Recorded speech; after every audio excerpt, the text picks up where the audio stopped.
Okay. ये मसला Silence, please. All right. So today's we will discuss some very good applications of graphs and graph traversal. Let me do a little small review. You remember we started with this. कि हमारे पास एक मेज है, उस मेज का solve होगा, ठीक है? जब मेज का सॉल्व बनाने के लिए हमने कुछ किया था, वो ये कि पहले हमने एक ट्रांजिशन की थी कि भाई अगर मैं रोबोट के लिए कहूँ तो वो हर पॉइंट सेव करे, क्योंकि सेव करना क्यों जरूरी है? क्योंकि वो अगर एक ए से बी पे जाता है तो वापस बी से सी पे ना आ जाए। ये करने के लिए उसको पाथ सेविंग करनी है। अब पाथ सेविंग करने के लिए वो क्या करे? हर जगह पर लाइन बना देते हैं। अब वो आमतौर पर हम यहाँ पर लाइन जब हम ड्रॉ करते हैं तो लाइन मेज वाला खुद बनाते हैं तो हम ड्रॉ करते जाते हैं, ठीक है? तो सवाल ये कि यहाँ पर हम क्या करें, तो हमें एक इंटरनेट पॉइंट सेट करेंगे, ठीक है? वो बताया तो हमने क्या किया, हमने ऐसे तमाम वो वर्टिसेस, वो रीजन्स जिनकी तकरीबन सेम प्रॉपर्टी है, ठीक है, उनको हमने श्रिंक कर दिया था इनटू वन वर्टेक्स, इसको हमने ग्राफ का वर्टेक्स कर दिया, ठीक है? और फिर हम कहते हैं कि अगर हम एक पोजीशन x से पोजीशन y पे डायरेक्टली जा सकते हैं, डायरेक्टली का मतलब है without crossing any other vertex या रीजन, तो फिर हम कहेंगे हम दरमियान में एक डायरेक्ट एज है।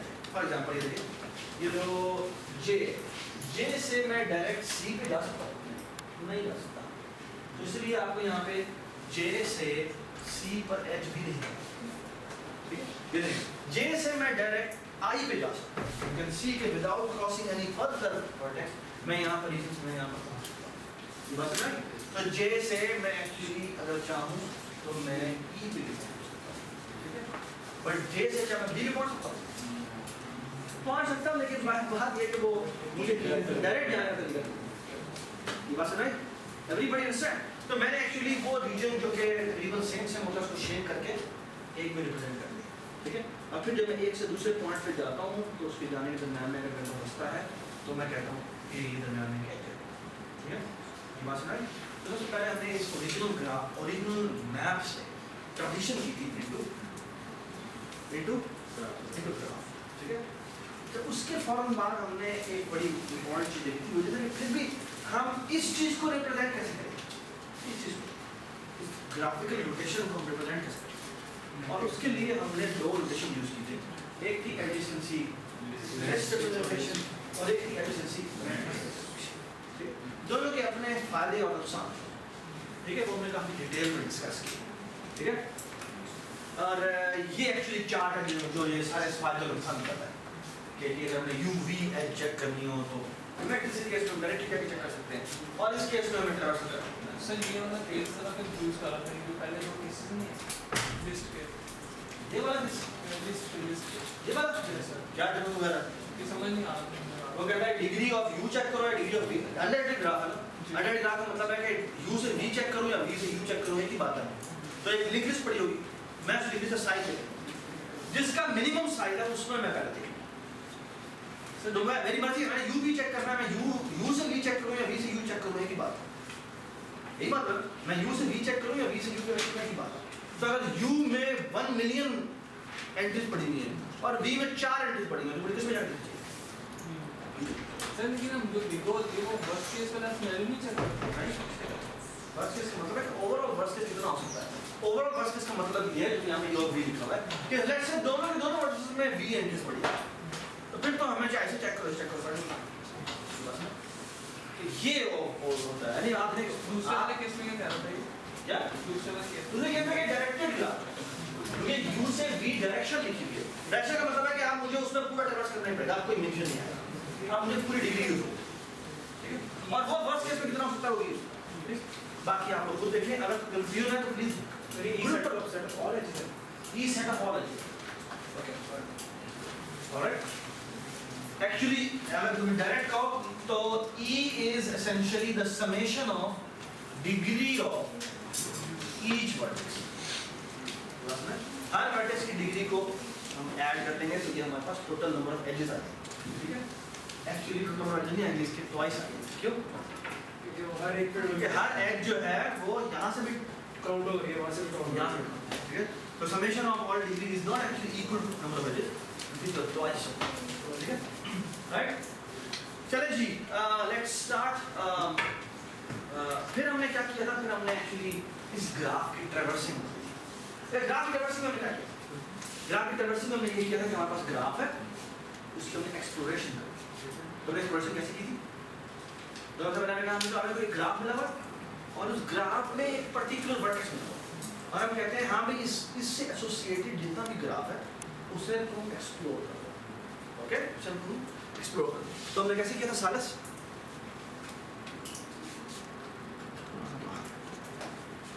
जी बताएं कैसे किया था? बताओ आप बताएं। हमने वर्टेक्स पकड़ा, उस वर्टेक्स की मैंने सारे रीजन पूरा एक्सप्लोर करना। कैसे किया था? मैंने अपने उसके विजिटर को टू कर दिया। फिर उसके चार्ज हमने पकड़े थे और फिर वहाँ सबसे पहले उसका प्री विजिट असाइन किया। प्री विजिट क्या था? उसका क्लॉक नंबर असाइन किया, ठीक है? और उसके अलावा फिर कहते हैं उसकी जितनी भी एजेस हैं उनके ऊपर हम ट्रैवर्स करते हैं और ऐसे करते हैं ट्रैवर्स। हम सारी एजेस पे बारी बारी जाते हैं और देखते हैं हाँ जिस V से U पे जो एज जा रही है, अगर वो फिर हम उस U की डॉट विजिटेड चेक करते हैं और देखते हैं क्या वो ट्रू है। अगर वो ट्रू है तो फिर इस पे हम दोबारा कॉल नहीं करेंगे, फिर ये वही हो जाएगा क्या जो है वो मेज के ऊपर बार बार आगे पीछे, ठीक है? तो लूप से बचने के लिए हमने नॉट विजिटेड है तो फिर हम उस पे एक्सप्लोर करेंगे।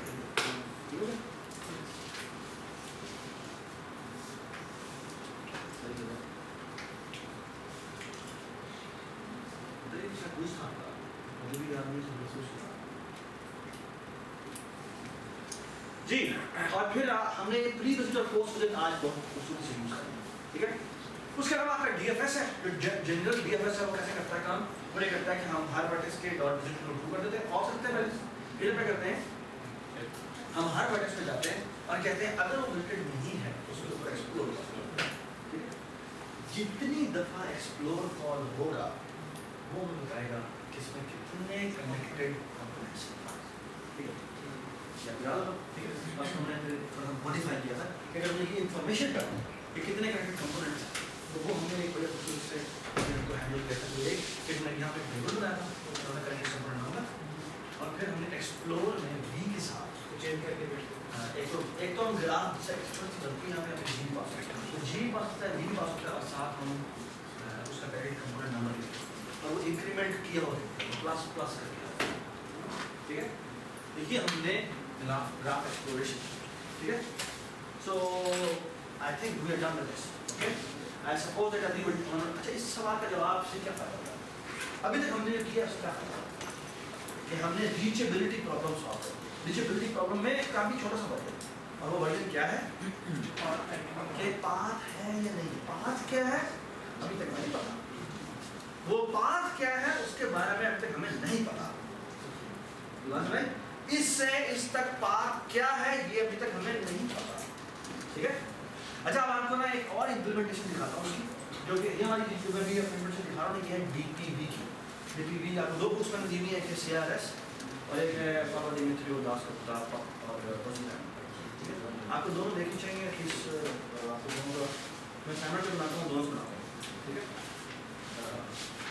You are allowed to go on internet. I'm fine with that. ठीक है? But please अगर आप इंटरनेट से उठा रहे हैं तो आप उसका लिंक जरूर बताएं, ठीक है? I am fine with that, ठीक है? आप इंटरनेट से देखें जरूर पढ़ जाएगा, आपको पढ़ना चाहिए, ठीक है? लेकिन यू शुड नो, ठीक है? लेकिन प्लीज ये उसे समझें, समझ के जो भी आप पढ़ना करना है आपको पता होना चाहिए, ठीक है? फोर्थ ऑफ असाइनमेंट 7 है वो भी ग्रुप पे है, ठीक है? You can submit in the form of group, ठीक है? असाइनमेंट 6 की जो एवैल्यूएशन है उसका शेड्यूल इंशाल्लाह मिड टर्म की रिजल्ट के बाद आएगा, ठीक है? चले जी, तो so far so good, okay? Everybody understand? Ji? So that hopefully CV पे at least 40 का अपलोड हो जाएगा, ठीक है? फिर मैं आपको दिखाता हूँ। चले जी, अच्छा मैं आपको एक और इम्प्लीमेंटेशन दिखाता हूँ। ये है CLRS, ठीक है? वो जो मैं दिखाता हूँ वो पापा जी मुझे वो दिखनी वाली, ठीक है? अच्छा इसमें देखिए छोटी सी एक चेंज है, लेट्स सी कि आपको वो चेंज आती है, ठीक है। इसमें करता है अगेन ये डीएफएस है, ग्राफ मिला इनपुट में, ठीक है। और ये थोड़ा सा प्रोग्रामिंग के ज़्यादा करिएगा, देखिए कैसे करता है। ये करता क्या है कि वो कहता है for each vertex u in G dot V, क्या मतलब है? ठीक है, उसमें वो तमाम उनके ऊपर एक्चुअली लूप थ्रू कर रहा है। पहला काम करता है वो, सॉरी ये यू है, ठीक है, वो वहाँ नोटेशन में वी लेता है, यहाँ नोटेशन वो वी लेता है। और यू डॉट कलर को करता है वाइट होता है, ठीक है, तो कलर वो वाइट है सबके ऊपर, हाँ सबका। और साथ में यू डॉट पाई रखा है। Pi is usually used in programming algorithm की टर्म में ना हम यूज करते हैं पैरेट, ठीक है। जब पैरेंट पॉइंटर है, नेक्स्ट पॉइंटर प्रीवियस पॉइंटर इस तरह से पैरेंट पॉइंटर, और ये जो पैरेंट पॉइंटर है उसकी वैल्यू क्या रखी है हमने nil, ओके, एवरीबॉडी अंडरस्टैंड, ठीक है। सो इनिशियली हमने कहा कि किसी का कोई भी पैरेंट, ये कोई भी पैरेंट नहीं। अब देखो टाइम को वो जीरो करता है, टाइम याद है हमने क्लॉक वहां पे यूज किया, इस तरह यहां पे ये टाइम। अच्छा, वो कहता है हाँ भाई अगर हर वर्टेक्स पे जाओ और जाके कहो क्या उसका कलर वाइट है, वाइट का मतलब है it is an unvisited vertex, okay. जो हमने वहां पे उसका visited zero to true check, ऐसे यहां पर आता कहता है क्या भाई जो डीएफएस है उस पे वो डीएफएस विजिट करो। DFS visit is just like explore, और एक्सप्लोरेशन में हम क्या करते हैं, एक तो उसका विजिटेड ट्रू कर देते हैं, क्लॉक नंबर उसका असाइन कर देते हैं, एक नहीं दो, और क्या होता है उसके जो सारे नेबरहुड्स हैं उनके ऊपर भी हम एक्सप्लोर करते हैं, ठीक है जी। लेट्स सी कि यहां पे देखें क्या होगा, please look at this, please ये देखिए पहला काम देखिए time equal to time plus 1 कर दिया, meaning time equal to time plus 1 कर दिया। ये u dot d is equal to time लिखा है, what is d? d is the discovery time, okay, u is the discovery time. वो याद है हमने कहते हैं प्री का रखा था नाम और पोस्ट का रखा था, so d is the discovery time and f is the finish time, okay, f is the finish time. और साथ में कहता है u dot colour is equal to grey करता है, इसने ना तीन तरह लिखा है, एक है वाइट, एक है ग्रे, ग्रे का मतलब है वो अंडर प्रोसेस है, ठीक है, और फिर वो कहता है ब्लैक, ब्लैक का मतलब इसका पूरा जो काम होना हो गया, इसके अंडर जितना भी एक्सप्लोरेशन होनी थी वो हो चुकी है। बात समझ आई? जैसे वापस और याद रखिए ये बिल्कुल पहले जैसा ही कोड है लेकिन थोड़ी सी चेंज है। Can anybody see the change? इस कोड में देखें जो प्रीवियस कोड है इसमें देखें एक्सप्लोरेशन कैसे होती है। वो कहता है all the edges U V U, वो कहता है हाँ भाई यू को चेक कर लो कि वो विजिटेड है, अगर नहीं है तो कॉल करने की जरूरत नहीं है, वरना उसके लिए एक्सप्लोर कॉल करो। इधर देखिए इधर क्या कहता है, वो कहता है v डॉट कलर क्या वाइट है, वाइट का मतलब अनएक्सप्लोर्ड है, तो अगर है तो वो कॉल डीएफएस विजिट करता है, लेकिन साथ एक और काम करते हैं, वो ये कि जिसके थ्रू कॉल जा रही है उसको उसका पेरेंट असाइन करता हुआ है। बस ना everybody understand? Let me drive on this code. ये मेरे पास एक ग्राफ, क्लियर देखो, लेट्स से मेरे पास एक ये ग्राफ, ठीक है, लेट्स से यहाँ से यहाँ है, यहाँ है, यहाँ है, यहाँ है, और प्लीज मुझे बताएं कि इसको किस तरह से नंबर्स करें, कोई भी आपको बताओ, बताओ ठीक है, नंबर 1 इसे कर देते 2 3 7 ना करो, मैं है कितने मतलब 2 3 तो 6 करता हूँ, तो 6 करते हैं 4, इसको 4 कर देते 5, इसको 5, ठीक है।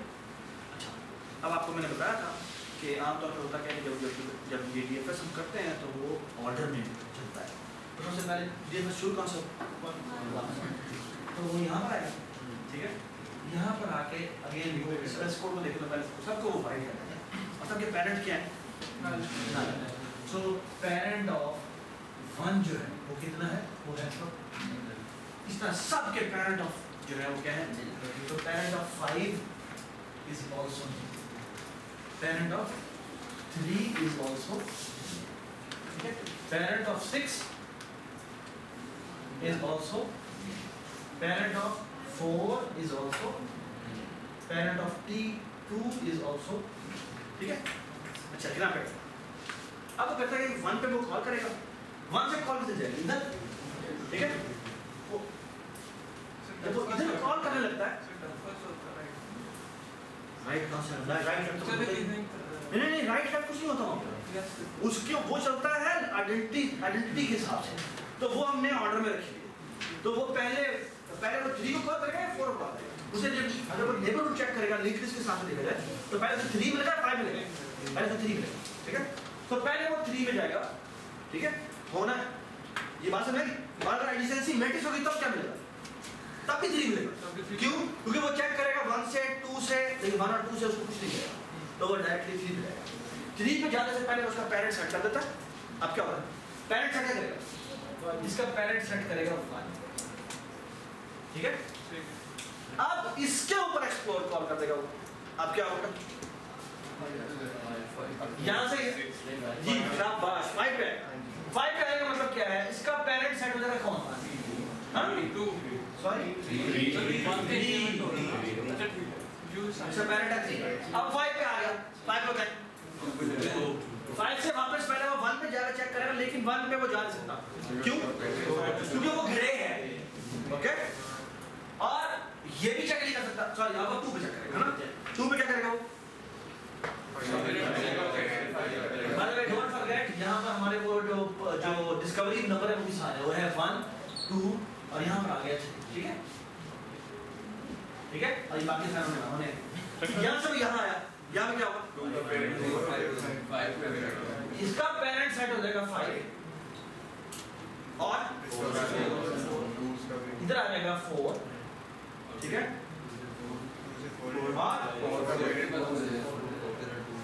जी यहाँ से यहाँ आएगा, इसका पेरेंट सेट हो जाएगा 2 और यहाँ क्या होगा,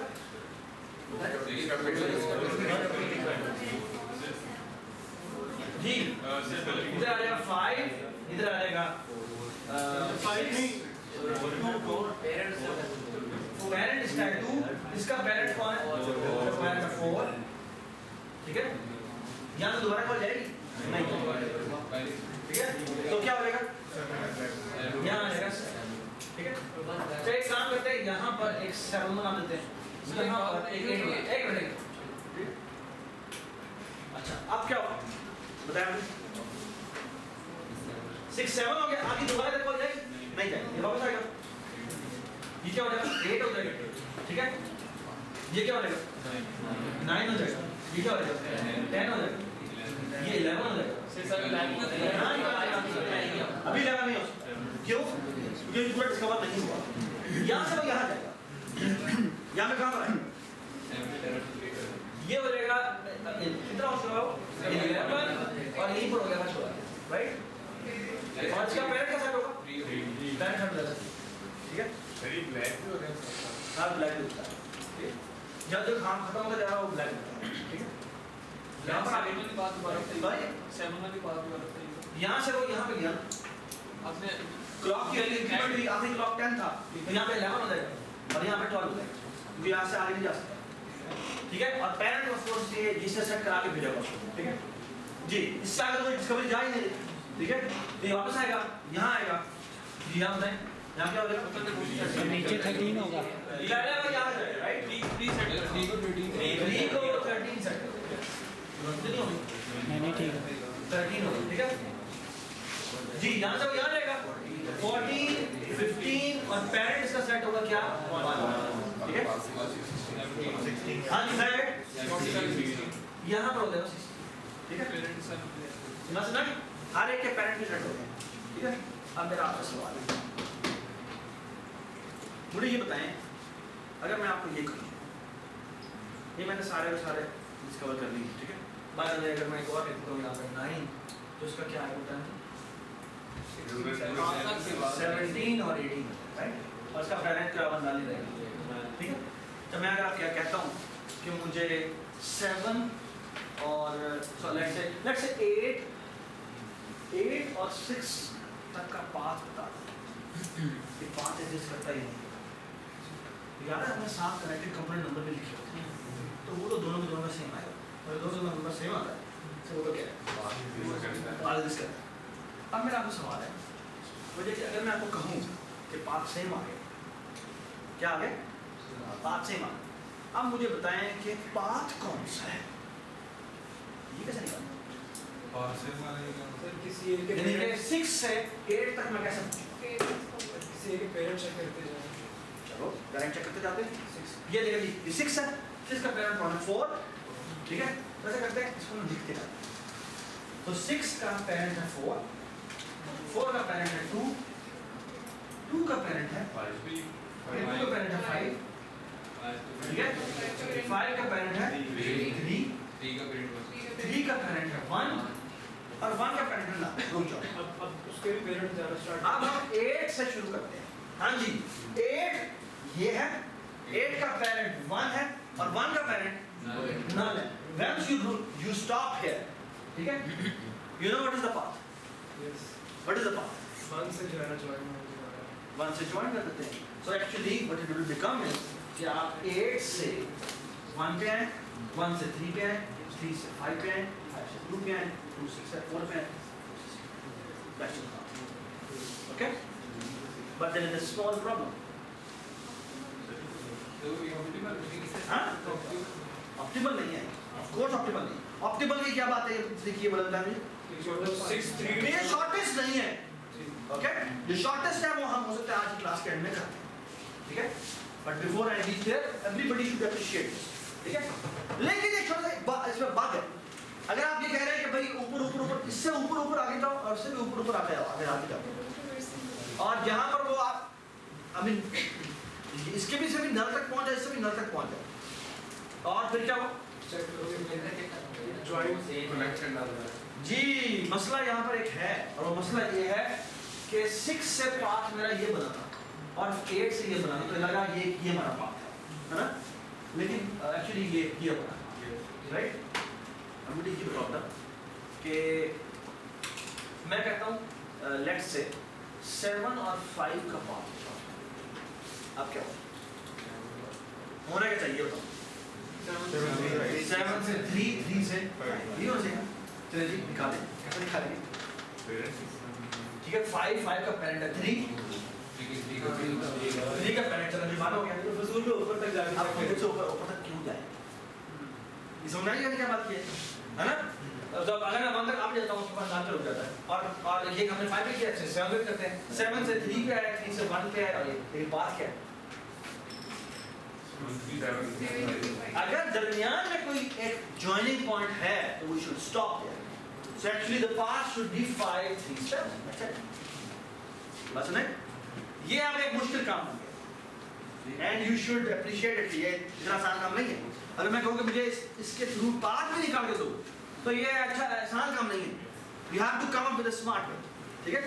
तो मैं आपको एक आसान तरीका बताता हूँ। सर एक It will not may not be efficient, but it will be something like this. कि let's say कि दो vertices का component same आ गए, दो vertices जिनके दरमियान में मैंने पाथ निकालना है वो same आ गए, ठीक है? अब मुझे एक बात बताओ, अगर दो vertices मेरे same component में exist करते हैं, what if I do the following? कि let's say मैंने चेक करना है 2 से लेकर 8 तक का पाथ या 2 से लेकर 7 तक का पाथ, मैं ना एक मॉडिफाइड एक्सप्लोर बनाता हूँ और वो ये है, ये देख वो मॉडिफाइड एक्सप्लोर ये है।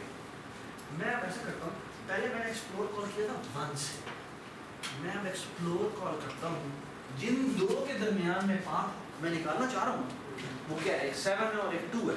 मैं अब एक्सप्लोर दोबारा कॉल करता हूँ लेकिन एक 7 के लिए और एक 7 और 2 में से किसी एक के लिए। अब क्या होगा, एक्सप्लोरेशन दोबारा स्टार्ट होगी। अब 7 मेरा क्या बन जाएगा, रूट, और इससे ये सारे पाथ निकालेंगे, है ना? और अब पाथ निकालना बड़ा आसान, कैसे? जहाँ पर मैंने जाना है उसके पेरेंट पे आएंगे, फिर उसके पेरेंट पे आएंगे, कब तक आते जाएंगे आप, जब तक आप समझ पाएंगे। समझ? If they have the same component, all you have to do is उनमें से किसी एक के ऊपर एक्सप्लोर कॉल करो। एक्सप्लोर करने से क्या होगा, वो वहां तक पहुंचेगा और पेरेंट सब सेट हो चुके होंगे दोबारा से और वहां से वापस पीछे आएगा, ठीक है? बात सुने? हाँ, पैरेंट तो बहुत सारे, जो हमारी डेस्टिनेशन है, हम डेस्टिनेशन को सबसे पहले स्टैक में पुश करते हैं, फिर उसके पैरेंट पे जाते हैं, उसे पुश करते हैं, फिर उसके पैरेंट पे जाते हैं, उसे पुश करते हैं, तब तक पुश करते रहते हैं जब तक कि आप नल में आते हैं। ठीक है? अब स्टैक में जो वैल्यू पड़ी होगी वो क्या होगा?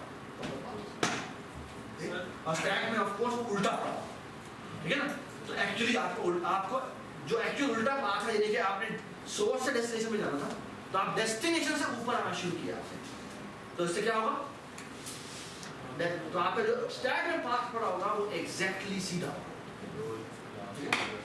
सर जी सर, मैं कहता हूँ कि मैं किसी नोट पे खड़ा हूँ, मैं उसका जो डेस्टिनेशन और फाइनल जो नंबर है, हाँ उसको मैं उसके पेरेंट नंबर के, उसका जो चाइल्ड है उसके नंबर के साथ कंपेयर जी ये भी कोई तरीका हो सकता है, कोई तरीका इस तरह से भी निकाला जा सकता होगा, लेकिन मैंने तुम्हें एक तरीका बताया। क्या? देखो अभी सीधी सी बात है, पहले तो हमने देखना है, हमने डीएफएस चलाया, डीएफएस ने कंपोनेंट नंबर साइन कर दिया, ठीक है? डीएफएस ने कंपोनेंट नंबर साइन कर दिया, ठीक है? अच्छा, अब ये हमारा पुराने वाला कोड चल रहा है जो एक्सप्लोर था, ठीक है? वो क्या करता है, वो क्या वो साइन करता है, वो एक्चुअली वो कंपोनेंट नंबर साइन करता है और टाइम साइन करता है। अब पहले मैंने एक बार डीएफएस चलाया, कैपेसिटी कितनी होगी? v प्लस ई, राइट? v प्लस ई हमारी कॉस्ट बन गई, उसके बाद क्या करते हैं, सबके कंपोनेंट नंबर साइन हो चुके हैं। Now I do the following, जिन दो वर्टिसेस के दरमियान में पाथ निकालना है, लेट्स से वो a है और b है, ठीक है? तो मैं सबसे पहले चेक करता हूँ इसका कंपोनेंट नंबर क्या है और इसका कंपोनेंट नंबर क्या है। अगर दोनों कंपोनेंट नंबर सेम है तो मतलब क्या है, पाथ एग्जिस्ट करता है। चल मुझे पता नहीं होगा पाथ क्या है, मैं क्या करता हूँ, जो मैंने नया एक्सप्लोर बनाया, मैं उन दोनों में से, सोर्स और डेस्टिनेशन में से किसी एक वर्टेक्स, जो सोर्स है, सोर्स से डेस्टिनेशन में मैं निकालना चाहता हूँ, तो मैं क्या करूँगा, मैं सोर्स पे एक्सप्लोर कॉल कर दूंगा और ये वाला एक्सप्लोर, और इसमें बेशक टाइम भी निकाल दो, ये सारा ग्रे वगैरह करना जरूर पड़ेगा, लेकिन ये असल में मैं इंटरेस्टेड हूँ फाइंडिंग आउट दिस वैल्यू, ठीक है? और पहले से क्या हो जाएगा, मुझे पूरा पाथ सेव हो जाएगा, मैं उस पाथ से ऊपर, यानी जो हमारी डेस्टिनेशन है उससे मैं पैरेंट करता हुआ ऊपर आऊँगा, और मैं आखिर में कहाँ पर आकर दूंगा, अपनी जो सोर्स वर्टेक्स है उस पर आकर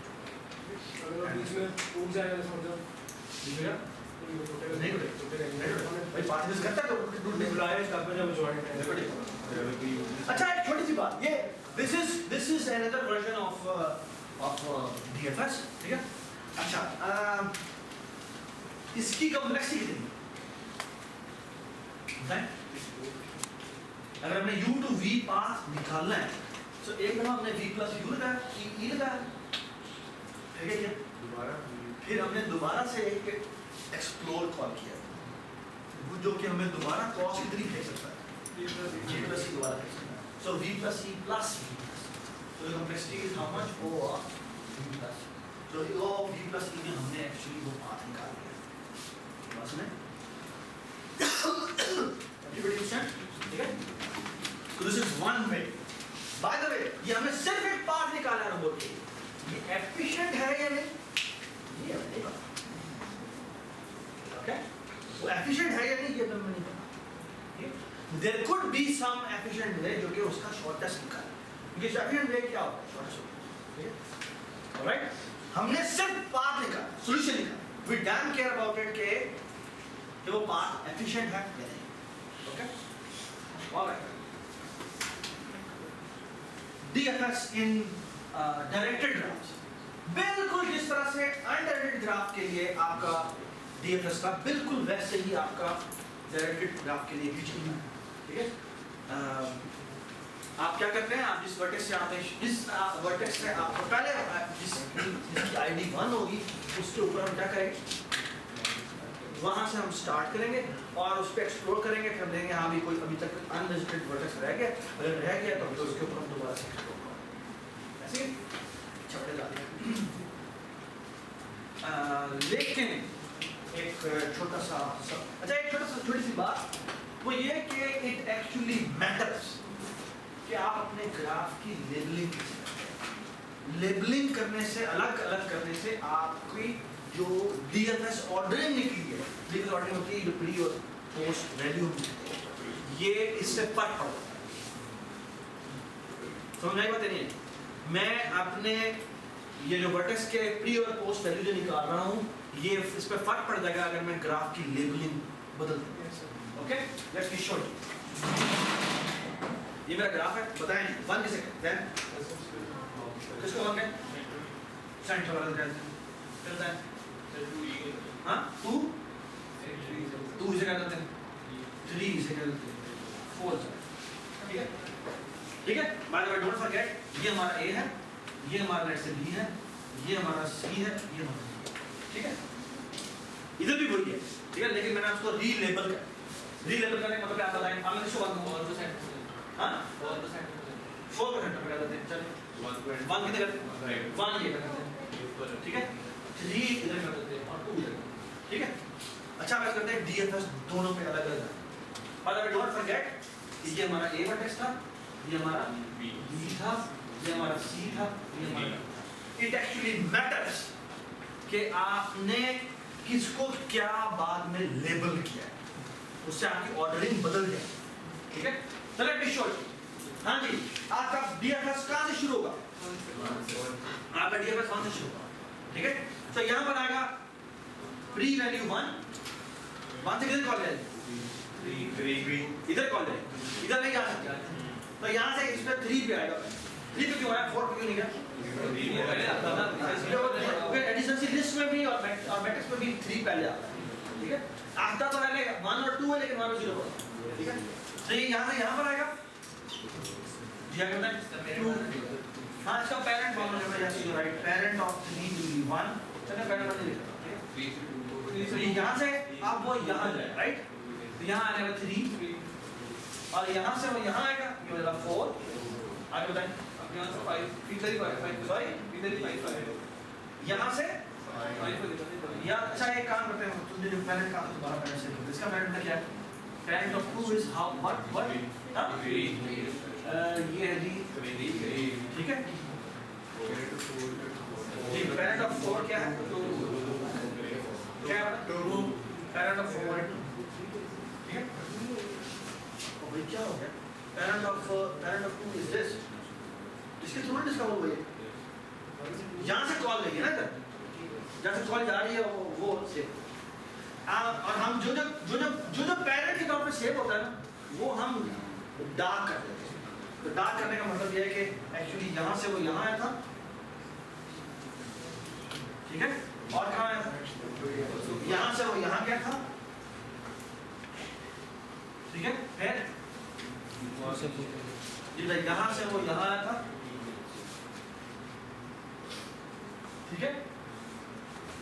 आगे बताएं सॉरी अब वो 4 से 5 2 पे जाएगा। सारे हो गए बस हो गया ठीक है दैट्स इट है ना। पोस्ट नंबर लेना है, पोस्ट नंबर आ जाएंगे 4 5 हो गया, ये कितना हो जाएगा 3 6 यहाँ आएगा 7 और यहाँ आएगा 8 ठीक है। और इसका जो पेरेंट ऑफ 1 है वो क्या है?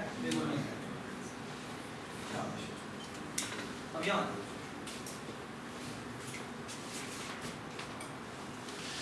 तो मैं एक से काम कर रहा हूँ ठीक है जी। अब 1 से शुरू करेंगे ठीक है, 1 से हम कहाँ जाएंगे जी, 1 से हम 2 को जाएंगे। तो एक्चुअली ये एज में बार बार कौन सी एज मैंने नहीं ली, मैं उसे क्रॉस करूँ, ये नहीं ली और ये नहीं ठीक है और ये नहीं ठीक है। तीनों के तीनों एजेस के एक खास नाम है, मैं पूछता हूँ क्या जी। अच्छा okay now look at this, मैंने यहाँ से शुरू किया, यहाँ से मैं यहाँ के स्टूडेंट डार्क कर दिया ठीक है। और इसका पेरेंट बेटा क्या होगा? Parent of 2 is what 1 2 is 1 ठीक है सही है ऐसे है जी। यहाँ से 2 से उधर जाएगा 2 से उधर जाएगा ठीक है। और इसका पेरेंट क्या हो जाएगा? जो पेरेंट ऑफ 3 इज 2 ओके जी। याद बताएं जी 3 से वो यहाँ आएगा यहाँ आएगा ऑफ कोर्स वो यहाँ आएगा ठीक है। और इसका जो पेरेंट है वो क्या हो जाएगा? पेरेंट ऑफ 4 इज 3 अच्छा डोंट फॉरगेट यहाँ पर जो नंबर्स थे वो था 1, यहाँ पर आया 2, यहाँ आया 3, यहाँ आया 4, 5, 6, 7 और ये हो गया 8. You can see that the DFS ordering is now different. ठीक है? बात समझ? हर एक की अलग अलग लिखी है. Does it make sense? So it actually matters कि आपने कॉल किस तरह से लिखी है. ग्राफ चाहे देखिए बैक एंड में एग्जैक्टली सेम हो और हमने लेबलिंग चेंज कर दी है तो सब कुछ चेंज हो सकता है. ये बात समझ में? ठीक है? Alright. Everybody understand this thing जो मैंने अभी लेबलिंग के बारे में कही. ठीक है? ऑलराइट. बट इसका इम्पैक्ट क्या मतलब इस बात का क्या होगा? मैं बताता हूँ क्या है. बैकवर्ड और फॉरवर्ड चेंज हो गया. मैंने बताता हूँ क्या है. मुझे अगली ये बात जो भी मैंने बोली है ना कि इनकी लेबलिंग चेंज होने से चीजें चेंज हो जाती हैं. ठीक है? अभी आप एक चीज अभी आपको थोड़ी देर बाद एक चीज डिस्कवर होगी and you will be stun कि कुछ चीजें हैं जो नहीं चेंज होती और वो चीजें क्या हैं और दिखाते हैं. ये मैं अभी रेट नहीं करता हूँ, अच्छी नाम बताऊँ. अच्छा ये देखिए हमने कहा था कि हमारे पास अगर कोई भी ग्राफ हो जब रिवर्स होता है तो बात सुनिए प्लीज. हम क्या करते हैं बेटा, हम हमारे पास जो है वो एक्चुअली जो हर ग्राफ है, जो ग्राफ है उसमें कुछ एडिज होती हैं जिनके थ्रू एक्चुअली डिस्कवरी होती है. ठीक है? उन्हें हमने कहा था कि वो हमारी कौन सी एडिज है? Tree edge. How to identify whether a edge is a tree edge? हाँ एक्सप्लोर होती है जो मल्टीपल नोड्स जो पहले नहीं देखते हैं. पहले एक बात याद रखें कि जब पेरेंट से जब नीचे तरफ जाते हैं तो इसका इंटरवल होता है और इसका इंटरवल होता है. वो इंटरवल या तो पूरा का पूरा इसमें कंटेन होगा या क्या होगा या वो कंप्लीटली डिसजॉइंट. ठीक है? आपके पास कंटेन है तो ट्री है गलत. ये देखो क्यों? क्योंकि देखो मेरा पास यहाँ से यहाँ पर है. ठीक है? इसका जो भी ये पोस्ट होगा उसका कंटेन होगा. इसके थ्रू ये कंटेन होगा राइट. ये यहाँ पर है और यहाँ और यहाँ से यहाँ पर है ऐसे और यहाँ से ये फॉरवर्ड है जा रही है ना. So there were 4 types of edges. एक थी 3 एजेस. ठीक है? एक थी क्रॉस एजेस. क्रॉस एजेस का मतलब ये था कि अगर उनकी कंप्लीटली उनके जो इंटरवल होते हैं वो डिस्टर्ब. ठीक है? फॉरवर्ड एज क्या पेरेंट से आप कहाँ जा रहे हो? चाइल्ड की तरफ जा रहे हो. लेकिन चाइल्ड ये भी तो इसका जो प्री और पोस्ट होगा और इसका प्री और पोस्ट होगा ये दोनों के दोनों प्री और पोस्ट इसके अंदर एक के अंदर कंटेन होंगे. एग्री और नॉट एग्री है ना. तो इसका मतलब है कि इसके अंदर कंफ्यूजन है कि फॉरवर्ड एज कौन सी है और ट्री एज कौन सी है. हम कैसे फिगर आउट करें? हाँ तो एक तरीका तो ये मेरे ख्याल में ये है कि हम इंटरवल के साथ से फिगर आउट कर सकते हैं. लेकिन एक इससे आसान तरीका है. ये देखिए बात सुनिए. आसान तरीका ये है कि डू द फॉलोइंग. डीएफएस चला दिया, पेरेंट सारे सेट हो गए. Okay you check the following. अगर इसका इंटरवल इसके अंदर कंटेन है तो साथ एक कंडीशन और चेक करें. इसका जो ट्री एज होगी उसका पेरेंट ये होगा और जो ट्री एज नहीं होगी फॉरवर्ड एज होगी उसमें जो पेरेंट होगा वो कोई और. बात सुने? That's how you check it. मतलब D का पेरेंट D का पेरेंट A है लेकिन D का पेरेंट B है. तो ये वाली जो एज है, ये वाली एज जब A से D में जा रही है ना तो मैं D का पेरेंट देखता हूँ क्या वो A है. अगर A होता तो ये ट्री है जो. और जब मैंने A से B देखा तो मैंने B का पेरेंट कौन है? B का पेरेंट क्या है? A है. मतलब ये ट्री है. That's how you check it. Interval से भी फिगर आउट कर सकते हैं. अभी मैंने खुद भी इस बारे में सोचा. Think about G everybody. हाँ क्या समझिए? देखो हमने सारे पेरेंट्स सेव कर लिए. इसका पेरेंट कौन? इसका पेरेंट कौन? बी है. इसके जो हम निकाले होंगे हमने प्री और पोस्ट नंबर तो क्या है हमारे यहाँ पे? ये 1 होगा, ये 2 होगा, फिर यहाँ से 3 होगा, ये 4 हो जाएगा, फिर वापस आएगा यहाँ आएगा 5 हो जाएगा, 6 हो जाएगा और फिर यहाँ पे 7 हो जाएगा और ये यहाँ पे 8 हो जाएगा. ये 1 से 8 है और ये मेरे ख्याल में 2 से लेकर 7 है, तो ये पूरा इसका कंटेन है, ये वाला भी इसके अंदर पूरा कंटेन है। हाँ? तो सवाल ये है कि ये जो अभी साइड ने बात की थी कि भाई सिर्फ मैं एक दूसरे के अंदर कंटेन होने से क्या फिगर आउट कर सकता हूँ? नहीं, क्योंकि इन दोनों में कंफ्यूज है। ओके, अभी मैं कैसे चेक करता हूँ? मैं करता हूँ कि अगर जिसके बारे में मैं चेक करना चाह रहा हूँ ये कि ये जो है वो ट्री एज है, अगर ट्री एज होगी तो फिर इसका जो पेरेंट है वो हमारा स्टार्टिंग, और अगर इसका पेरेंट ये ना हो, जिस केस में नहीं है, जिसका पेरेंट बी है, तो उसका मतलब कि ये ट्री एज नहीं है, ये आपकी फादर छोड़ना। और बैक एज कैसे फिगर आउट करें? वो बड़ा आसान है। कैसे? बैक एज और क्रॉस एज फाइंड आउट करना बहुत आसान। कैसे? वो तो डिस्ट्रॉय होगी ना क्रॉस एज। क्रॉस एज तो डिस्ट्रॉय होगी, सब बराबर। हां जी, बैक एज कैसे? सीबी कंटेन करता होगा। हां, सी कंटेन करता होगा। सी जो है वो कंटेन होगा A, so it will be a back edge अगर इसका इंटरवल इसके इंटरवल के कंप्लीटली अंदर आता है। ये बात सुना है? उसको बताइए कि ये क्या है? ये बैक है, ठीक है? Everybody understand? एक और बड़ी मजेदार बात, अगर मैं आपको एक ग्राफ दूं और मैं आपसे ये पूछूं कि ग्राफ में साइकिल है या नहीं? If there is a back edge, then it means it's a cycle. It has a cycle. That's right? Then it means it has a cycle. Everybody understand? Everybody understand? Shabash.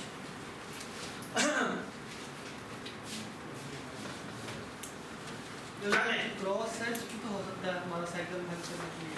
नहीं, cross as का मतलब cycle नहीं, cross as का मतलब cycle नहीं होता। चलेगी bike.